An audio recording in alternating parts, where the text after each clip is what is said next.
This is the car that Sandy Miller was in when the tornado struck. All of a sudden she said, "I think I'm in a tornado."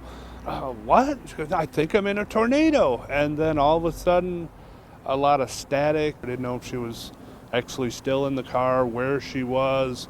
I knew she was on her way home. Sandy is okay, but May 20th, 2022 will live with her forever. Picked me up, which now I know is the tornado, picked me up, and on the right side of the car started to go up, and then the whole car was up.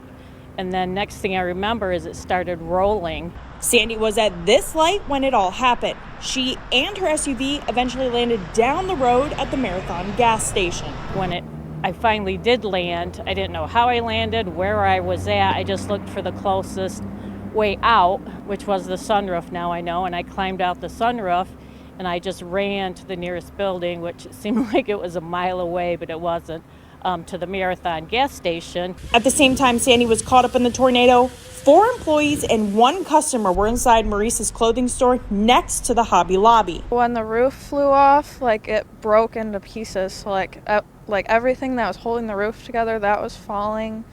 I really just tried to protect my head. Once I saw it gone and saw the stuff falling down, the light fixtures and stuff, I just buried my head to try to keep my head from getting hit. All 5 people made it out safely. Don't even think that you're gonna live. You just think wow, this is we're all about to die right now. There wasn't a thought in my mind that thought that we were gonna survive that. And I still, looking at it, I still don't know how any of us walked out, but we all did. Law enforcement was also able to provide an update on Nottingham Forest, one of the communities that was first impacted when the tornado touched down. Out of the mobile home park, there is probably 95% destruction in there.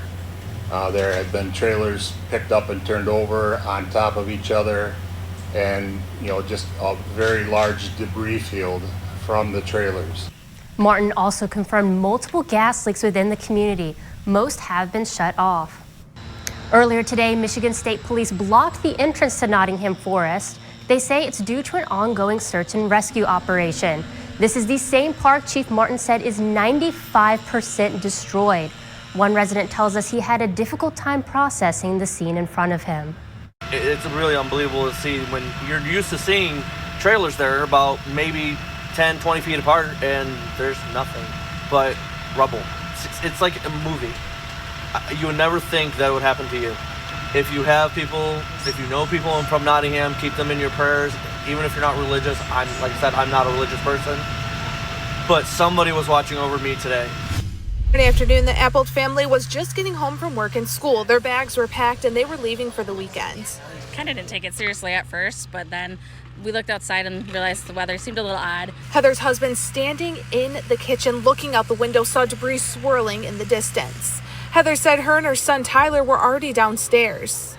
Within seconds, everything kind of happened. Our ears popped and we felt the wind and the house creak, and I threw him on the floor and threw some pillows on top of him and cushions off the couch and watched walls crumble around my husband, and a tornado was coming through. It was the moments after the storm, though, that have really left a lasting impact on the Appold family. That everyone was, going through their own thing, but willing to come out and help others. Hundreds of people, Heather says, were out on the streets Saturday and Sunday cleaning up.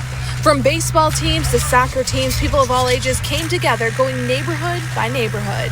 It's everyone's community. You might not live in that neighborhood, but it's our community.